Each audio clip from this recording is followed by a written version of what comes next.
La santé et le bien-être, c'est sur Europe 1 et nous sommes avec vous depuis 15h. Toujours à mes côtés, le docteur Jimmy Mohamed. Et pour cette dernière séquence de l'émission, nous sommes rejoints par Catherine Blanc, sexologue et psychanalyste à Paris. Bonjour Catherine. Bonjour Mélanie, bonjour Jimmy. Alors aujourd'hui, on va tenter de répondre à la question que nous a posée Isabelle, 51 ans, je vous la lis. Je voudrais comprendre pourquoi mon mari se masturbe alors que nous avons une sexualité régulière et me semble-t-il satisfaisante. Est-ce parce que notre sexualité ne lui suffit pas ou que je m'y prends mal? Est-ce le reflet d'une obsession? Alors Catherine, quand on est en couple et que l'homme ou la femme d'ailleurs continue de se masturber de temps en temps, en fait ça c'est assez courant, non? C'est assez fréquent? Oui, c'est fréquent.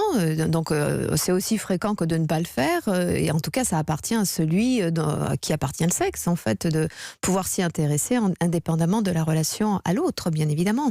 Ça ne veut pas dire d'ailleurs que la sexualité par ailleurs à deux est pas satisfaisante. Non, parce que c'est pas du tout la même chose. La sexualité, c'est une histoire de relation à l'autre. L'autre étant le moyen de son plaisir, le moyen de son excitation, alors que la masturbation, c'est vraiment un rapport à soi-même, un rapport, un sentiment de faire avec sa propre découverte de son propre sexe selon ses propres codes, avec une fantasmatique complètement différente. Et donc, ce n'est pas en lien nécessairement de l'un avec l'autre, bien évidemment. Jimmy ? Et pourtant, on associe souvent masturbation à être célibataire. Et on penserait que la masturbation dans un couple serait là pour compenser un manque, combler une frustration. Or, oui, parce que effectivement, pardon. Non, mais or finalement, c'est pas le cas. Hein. Finalement, ce serait quelque chose de sain et on va dire naturel presque. Bien sûr, parce qu'en fait, on imagine que c'est un truc de célibataire parce qu'on imagine qu'on ne peut pas faire sans sexualité. Donc dès lors qu'on n'a pas de partenaire, il nous faut absolument faire quelque chose pour exprimer notre sexualité. Donc se masturber comme si notre sexe criait au secours, intéressez-vous à moi. Voilà, comme si la pulsion montait, et que les testicules gonflaient, les ovaires gonflaient, jusqu'à exploser. Exactement, il y a tout exactement cet imaginaire dans l'inconscient collectif. Et comme s'il fallait expulser, sortir absolument, coûte que coûte, ce qui est en train d'émerger. Et qu'à défaut de couple, il fallait le faire par le biais de la masturbation. Mais ça sont des confusions. Et on a le droit d'avoir d'abord un silence total de la sexualité sans pour autant que le corps aille mal, comme on a le droit à être réveillé, révélé, excité sur un truc ou sur un autre, ou à l'occasion se toucher, se caresser, et puis voir que tout d'un coup, il y a quelque chose qui se passe et qui se passe bien et qui est fort agréable. D'ailleurs, je pense que si c'est moins vrai, moins visible chez les femmes, nombre d'hommes, sans s'en rendre compte, en même temps qu'ils regardent la télévision, en même temps ils se touchent. Sans s'en rendre compte. Vous êtes bien indulgente à la non, mais souvent je suis masturbée sans faire exprès. Non, mais je dis, sans se rendre compte, ils se touchent, et puis du coup, se touchant, se faisant, eh bien, ou une situation qui a pu être source d'excitation les amène à se masturber. Ou pas. Encore une fois, c'est aussi normal l'un que l'autre.